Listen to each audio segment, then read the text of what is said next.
And now we're left with the king and the queen. Does it matter where they go? Yes, it does. The queen always goes on the matching square. The white queen goes on the light square, and all of the black pawns on the other side. Now let's put the rooks out in the corners. Let's follow that up by putting the knights next to the rooks. You'll soon learn that the knights are placed on the B and G files. In chess, file is the word for column. To continue, let's put the bishops next to the knights. And now we're left with the king and the queen. Does it matter where they go? Yes, it does. The queen always goes on the matching square. Black pawns, the white queen goes on the light square, and the black queen goes on the dark square. Notice they should be lined up together. Finally, put the kings on the last empty squares.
In order to get better at chess, you will need to learn notation, which is often referred to as the language of chess.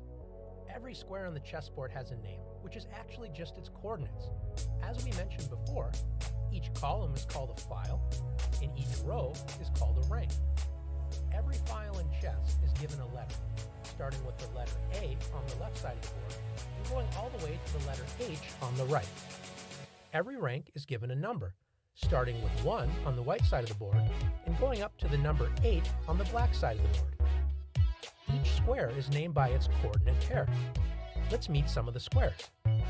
This square in the lower left-hand corner is known as A1. Notice we identify it with the letter first and the number second. Let's take a look and see where the E file meets with the fourth rank. Notice the arrows point at E4, so this square is known as E4. Let's draw a diagonal starting from A1 and go all the way up the board. Notice we land on the H8 square. And in between these squares, we see B2, C3, D4, E5, F6, and G7. Together, this is known as the A1 to H8 diagonal because the diagonal begins on A1 and ends on H8. Now that you've learned how to label each square on the chessboard, it's time to learn the notation of actual chess moves. Each piece has its own letter for chess notation. In this example, the king's letter is a capital K. With white to move, let's say the king is going to move to the E2 square. The way we describe that move is by saying the piece's letter.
You've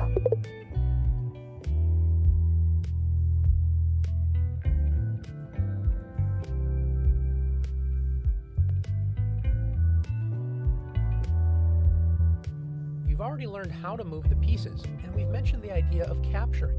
Let's talk more about capturing. In chess, when you capture a piece, you simply move your own piece to the same square as your opponent's piece and replace their piece with your own.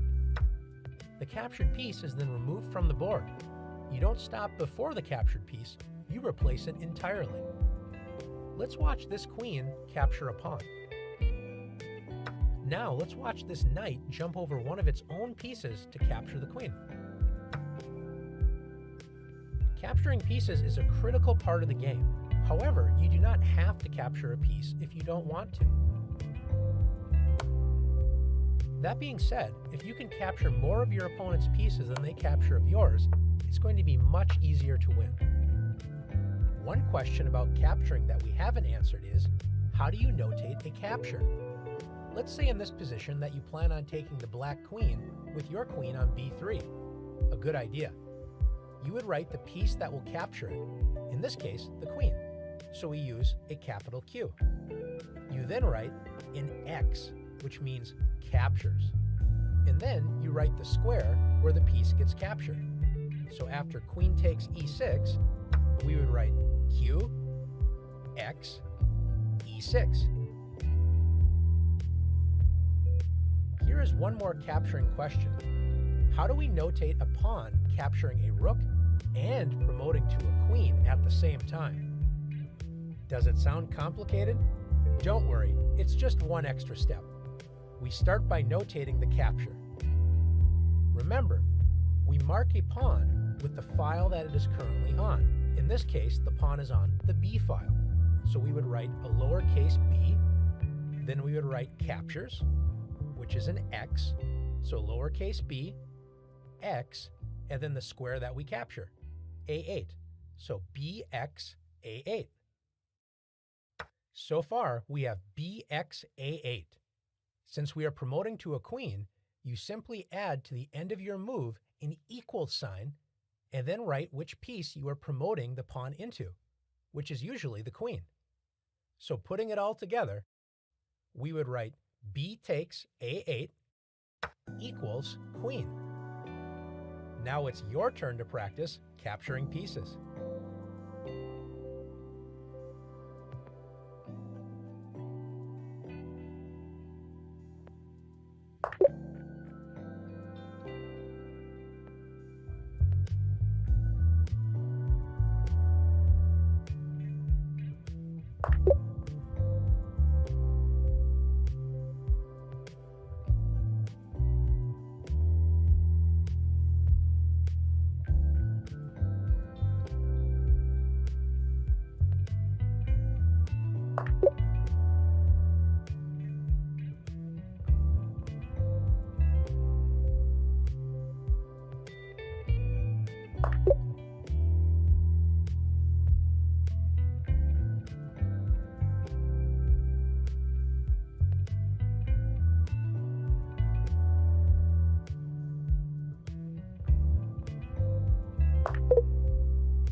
Check is the word that is used when one piece is threatening to capture the other side's king.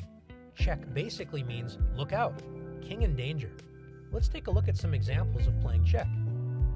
In this position, can you see how white can threaten to capture the black king? That's right, bishop to f6 check. White's bishop puts the black king in danger of capture, so black must deal with this check. In the next lesson, we will learn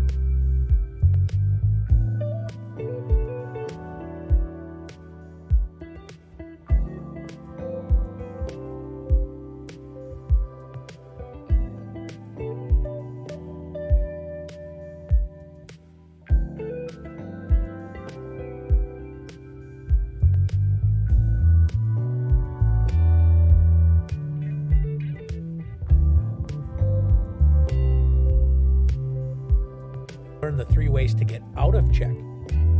In this position, black's rook can put white's king into danger. After rook d1, the white king is in check, and white must respond to this attack.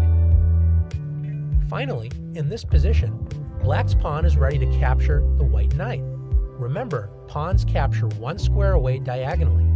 Can you see how white can escape the pawn's attack and place the black king into check? If you found knight to g6, great job. The knight escapes danger and now puts the black king into check. One final question is, how do we notate a check? It is pretty easy. All you do is add a plus to the end of your typical move notation. This means after writing ng6, you add a plus at the end. So it'll look like this, ng6 plus, meaning that black is in check. Now it's your turn to practice playing check.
As we learned in the last lesson, when the king is in check, it must get out of check.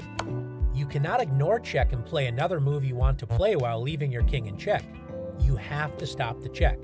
Luckily, you have 3 easy ways to get out of check. The simplest way to get out of check is to move your king to a square where it is no longer in check, like this. Another way to get out of check is to block the check with one of your other pieces. Oftentimes, the best way to get out of check is by capturing the checking piece. Now let's see you escape check.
If a king is in check, and it cannot escape check by moving, blocking, or capturing, then the king is said to be in checkmate.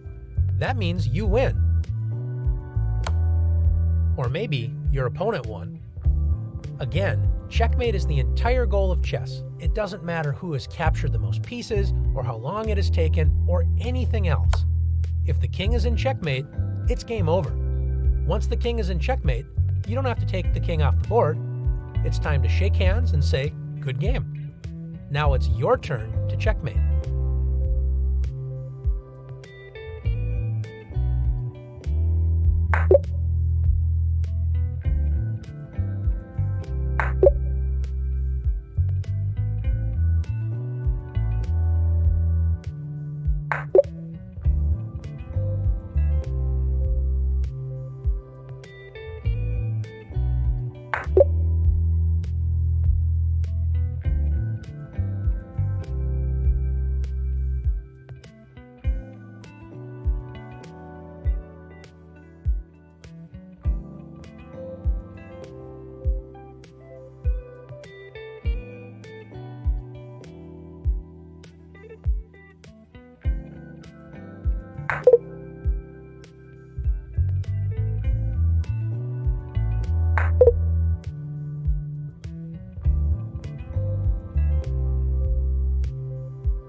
Chess can often be a long game with more than 100 moves played, but it can also be incredibly short if you want it to be. Many people want to know, what are the fastest checkmates? And we are going to show you, but keep in mind, none of these checkmates can be forced. These are only checkmates that you literally have to try to do on purpose because they can be otherwise defended very easily. Let's see the shortest possible checkmate on the board. White plays f3, not a great opening move, already exposing the king on the e1 to h4 diagonal. Black opens with e5. Notice the black queen is already looking at the weakened h4 square, ready to pay the white king a visit. White plays g4, further weakening the e1 to h4 diagonal, and the black queen pounces on. And we are going to show you, but keep in mind, none of these checkmates can be forced. These are only checkmates that you literally have to try to do on purpose because they can be otherwise defended very easily. Let's see the shortest possible checkmate on the board. White plays f3, not a great opening move, already exposing the king on the e1 to h4 diagonal. Black opens with e5. Notice the black queen is already looking at the weakened h4 square, ready to pay the white king a visit. White plays g4, further weakening the e1 to h4 diagonal, and the black queen pounces on the h4 square, delivering the fastest checkmate in chess. Notice that the white king cannot move, there's no way to block the check, and you can't capture the checking piece. So after 2 moves, the game is already over. In fact, it's time to start a new game. Let's see that idea again, but this time it will be white delivering the checkmate. After e4, black plays f6, d4, g5. Can you spot the checkmate? That's right, queen h5. The fastest checkmate for white is in 3 moves, and the fastest checkmate for black is in just 2 moves. Let's hope you never find yourself on the wrong side of this checkmate. Now it's your turn to practice the fastest checkmates.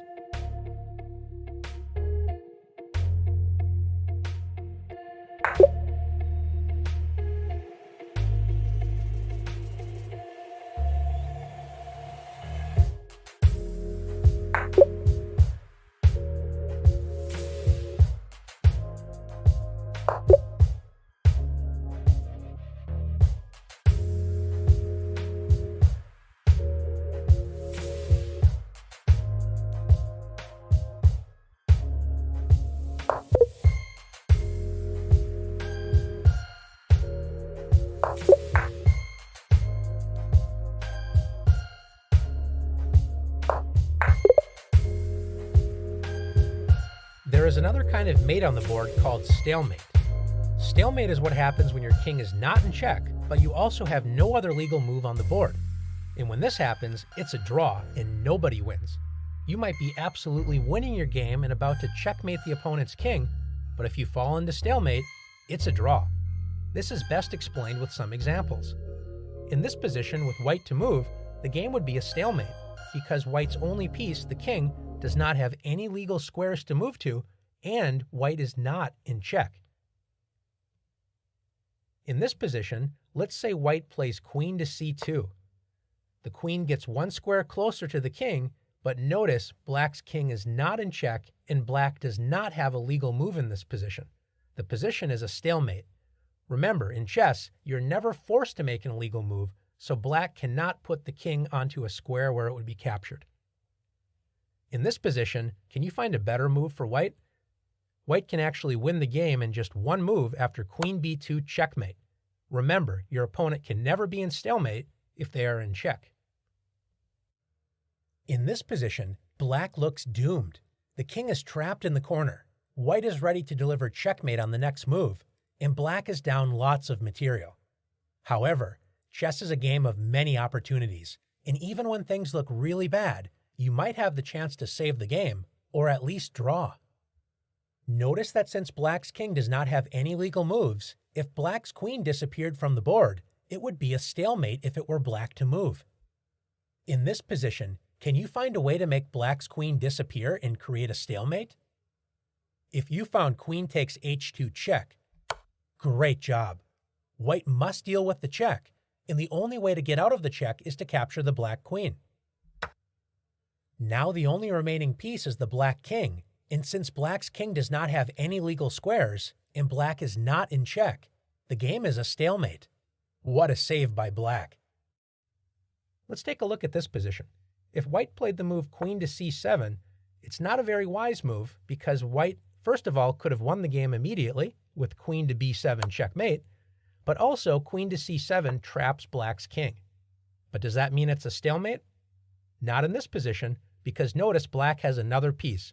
Black could play the move h3, allowing white to correct the mistake from the last move and deliver checkmate with queen to b7. Notice if we added another pawn, just this pawn on h3, the position would now be a stalemate with black to move.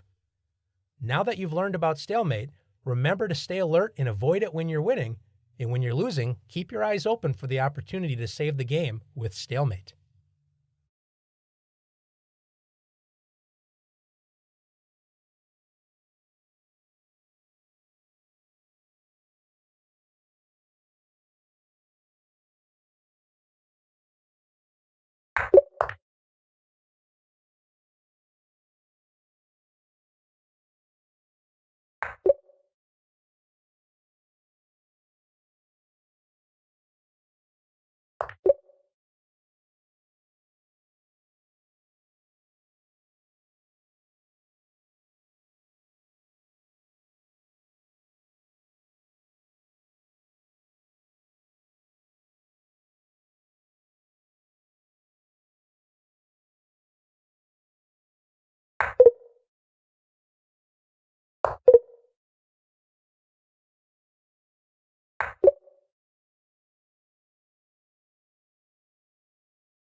Stalemate is just one of the possible ways to end the game in a tie. Another way is to simply agree to a draw. This might happen if neither player can see a way to victory. One person offers the draw, and the other can accept or decline.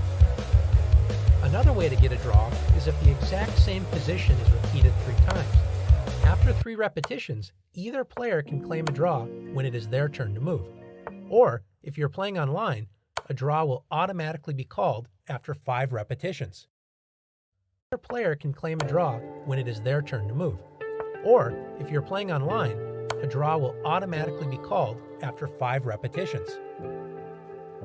Another way to draw is if neither player has enough pieces to checkmate, like lone king versus lone king. You'll learn more about this later.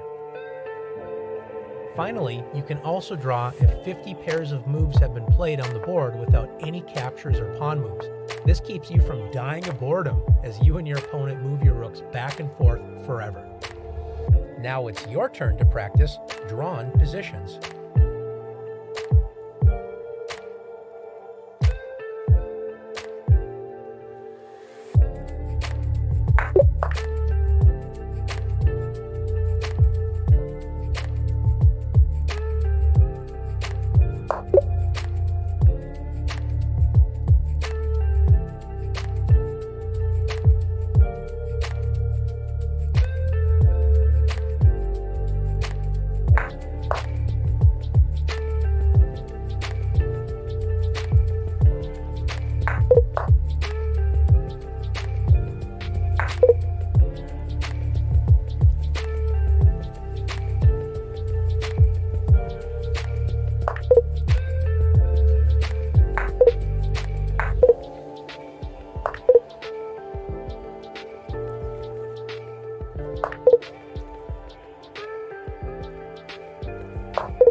One of the most unusual rules of chess is called castling. This move was invented to speed up the game and do two things at once. When you castle, your king moves toward the safety of the corner and your rook comes toward the action in the middle. You literally are moving two pieces at once, but it counts as just one move. You can castle in either direction, left or right. In either case, your king moves over only two squares, and then the rook from that side is moved directly to the other side of the king, like this. And here's another example of castling.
Now that you've learned how to move, to capture, to check, and checkmate, as well as do the special moves in chess like castling and en passant, it's time for you to feel what it's like in a real game.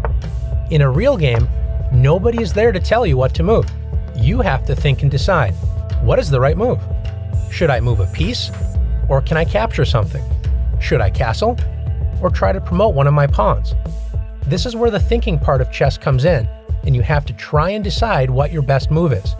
The only way to do this is by looking at the board and considering both your options and your opponent's possible plans, and then trying to decide which move improves your position the most. Sometimes the right move will jump right out at you, just like castling and en passant. It's time for you to feel what it's like in a real game. In a real game, nobody is there to tell you what to move. You have to think and decide, what is the right move? Should I move a piece? Or can I capture something? Should I castle? Or try to promote one of my pawns? This is where the thinking part of chess comes in, and you have to try and decide what your best move is. The only way to do this is by looking at the board and considering both your options and your opponent's possible plans, and then trying to decide which move improves your position the most. Sometimes the right move will jump right out at you. Rook h8, checkmate. At other times, you'll have absolutely no idea what the best move is. Let's see if you can find a good move in each of the following positions. Black is currently up 3 pawns, so Black decides to offer a trade of queens, thinking it will be easier to win the game without having to deal with White's queen. Black didn't consider what the queen was doing on the 8th rank. Can you find White's best move? The Black queen gave up protection of the back rank and forgot to ask what checks White has in the position. White only has one check, but it's checkmate. If you found Queen e8 checkmate, great job.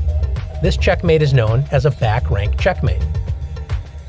In this position, after Rook a1 check, it looks like Black is about to deliver a back rank checkmate.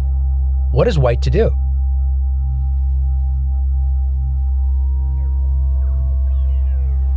Well, if White decides to block with Rook e1, notice that doesn't help because after Rook takes e1, it's checkmate. Let's look a little closer. Can you find another White piece that can help us deal with the check? If you found the move Bishop takes a1, great job. The bishop moves all the way from the other side of the board